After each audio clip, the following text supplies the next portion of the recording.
শোনো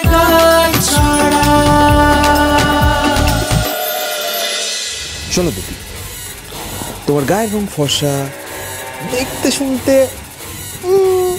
ঠিক আছে, মানে তাহলে তুমি মডেল হবে? মানে কেন? মডেলিং করতে গেলে স্মার্টনেস লাগে, বুদ্ধি লাগে, ইন্টেলিজেন্স লাগে। আনফর্চুনেটলি সেগুলো তোমার নাম্বার কিন্তু খুব কম। ও দুটি, শোনো না, আমি কি বলছি বলো তো, তুমি বরং মন দিয়ে ঘরের কাজকর্মটা করো। দেখো, যখন বেস্ট হাউসওয়াইফ অফ দ্য ইয়ারের কম্পিটিশন হবে না, আমি তোমার নামটা নিশ্চয়ই বলবো। ওকে? শোনো দুটি,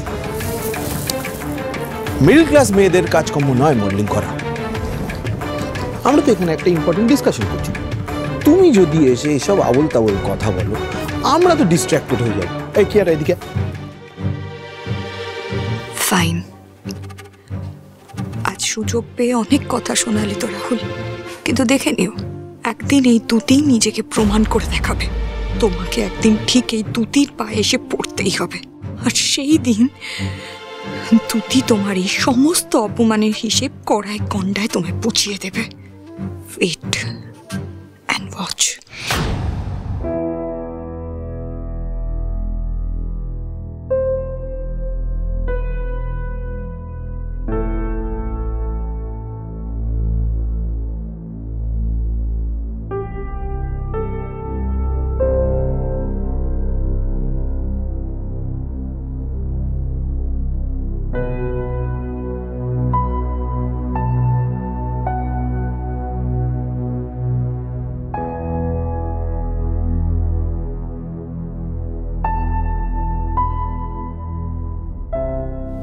আপনি যেটা শুনলেন, আপনি যেটা দেখলেন,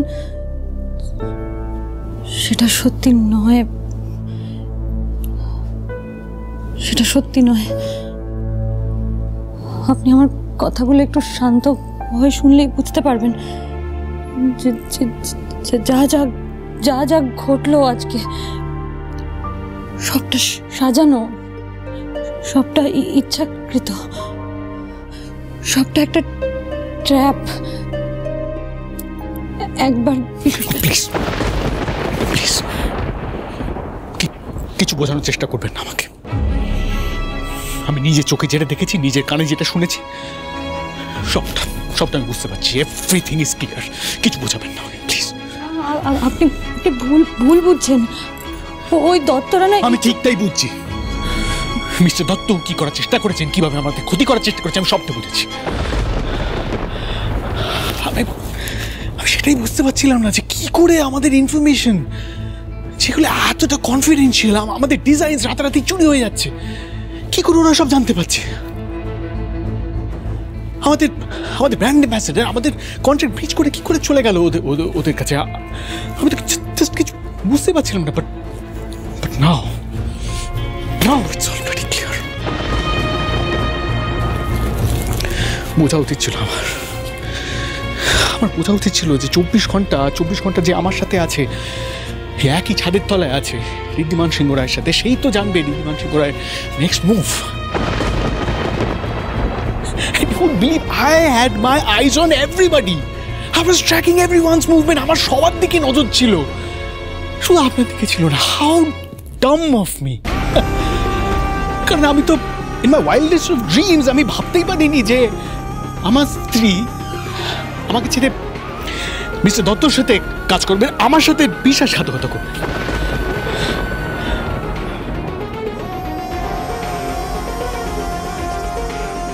আজ বিশ্বাস করুন, আপনার উপর না আমার রাগ হচ্ছে না। For the first time I feel pity for myself. নিজের উপর করুণা হচ্ছে, কারণ আজ আমি হেরে গেছি। আর যেভাবে আপনি হারিয়েছেন, এর থেকে বড় হার আর হয় না। ওসব designer of the year and all of that ওসব তো পরের কথা। আজকে মিডিয়ার সামনে, ওই মিস্টার দত্তর সামনে আপনি যেভাবে আমাকে হারিয়ে দিয়েছেন,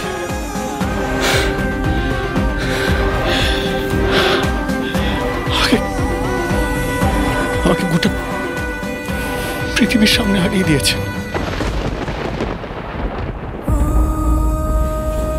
আমাকে আমার কাছে হারিয়ে দিয়েছেন।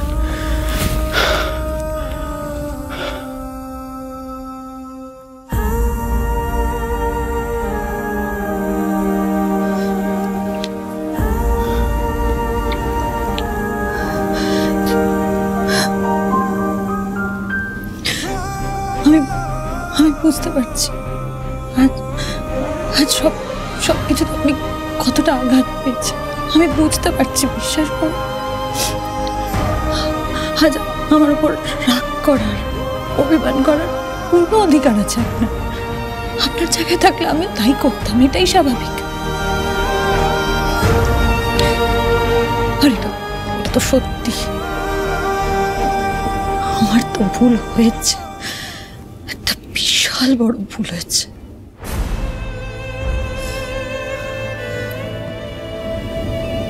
কিন্তু সেই ভুল এটা নয় যে আমি আপনাকে ঠকিয়েছি। আমি আপনাকে ঠকাইনি, এক মুহূর্তের জন্য ঠকাইনি। আমার ভুল এটা হয়েছে যে আমি বুঝতে পারিনি যে আমি কাদের জন্য কাজ করছি। আর শুধু বুঝতে পারিনি না, আমি জানতেও চাইনি। আমি অন্ধ বিশ্বাস করেছি। আমি বুঝতে পারিনি ঋদ্ধিমান বাবু যে এত বড় একটা চক্রান্ত চলছে। আমি বুঝতে পারিনি।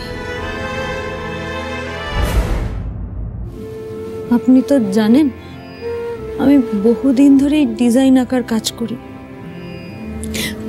আমি প্রথম থেকেই বোসবাবুকেই আমার আঁকা সমস্ত ডিজাইন দিতাম। দিদির যখন বিয়ে ঠিক হলো তখন উনি আমার থেকে অনেক ডিজাইন নিয়ে আমাকে সত্যি খুব সাহায্য করেছিলেন। আমাদের এত বছরের কাজের সম্পর্ক, তাই ওনাকে অবিশ্বাস করার কথা আমি ভাবিনি। বিশ্বাস করুন, আমি সত্যি ভাবিনি যে আমি ওনাকে অবিশ্বাস করব। উনি আমার থেকে ডিজাইন নিতেন এবং তার বিনিময়ে আমাকে পারিশ্রমিক দিতেন, ব্যাস এটুকুই। আমার ডিজাইন কে নিচ্ছে, কিসে ব্যবহার করা হচ্ছে, কার কাছে যাচ্ছে, এই বিষয়ে উনি আমাকে কোনোদিনও কোনো কথা বলেননি, আর আমিও জিজ্ঞেস করিনি। আমি যদি জানতাম যে আমার ডিজাইনগুলো আমারই পরিবারের বিরুদ্ধে ব্যবহার করা হচ্ছে, আমি কোনোদিনও এই কাজটা করতাম না ঋদ্ধিমান বাবু। এতদিনে আপনি এইটুকু তো বুঝেছেন, বলুন। করি আর যাই হোক, বেঈমান নয়।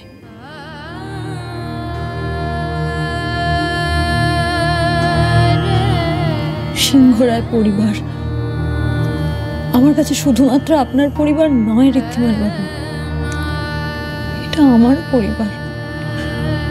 এই পরিবারের মানুষগুলো, তাদের ভালো লাগা, মন্দ লাগা, তাদের মান সম্মান, এগুলো এখন আমারও সম্মান। আমার পরিবারের বন্ধু আমার বন্ধু,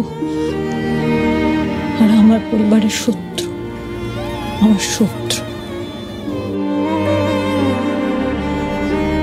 আমি জানতাম না আমি কাদের জন্য কাজ করছি, কারা আমার ডিজাইন নিচ্ছে। আমার বোকামির তো শেষ নেই। বোসবাবুকে বিশ্বাস করে, চোখ বন্ধ করে, কন্ট্রাক্ট পেপার না পড়ে আমি সই করে দিয়েছি। কিন্তু ওরা জানতো, ওরা প্রথম দিন থেকে জানতো কে ওদের জন্য ডিজাইন আঁকছে।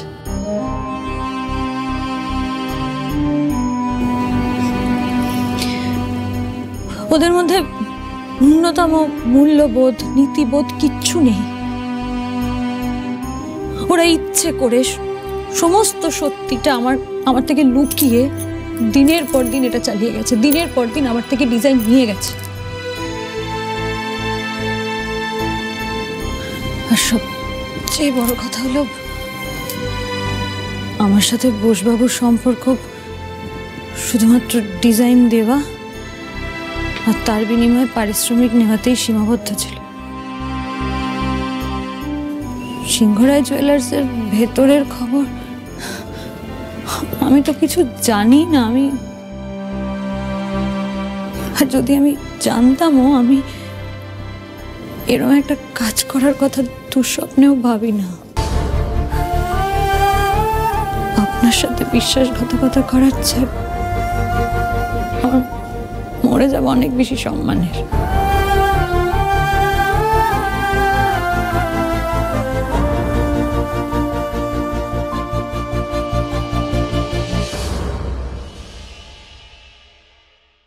এই কম্পিটিশনটা হওয়ার আগে অবধি আমাদেরকে এমন কিছু একটা করতে হবে ঋদ্ধিমানবাবু, যাতে ওই দত্ত এবং ওনাকে যারা সাহায্য করছে তাদের সবার মনে হয় যে ওরা জিতে গেছে।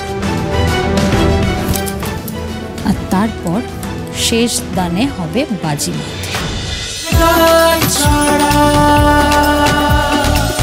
চলো চলো চলো চলো চলো পাল্টাই।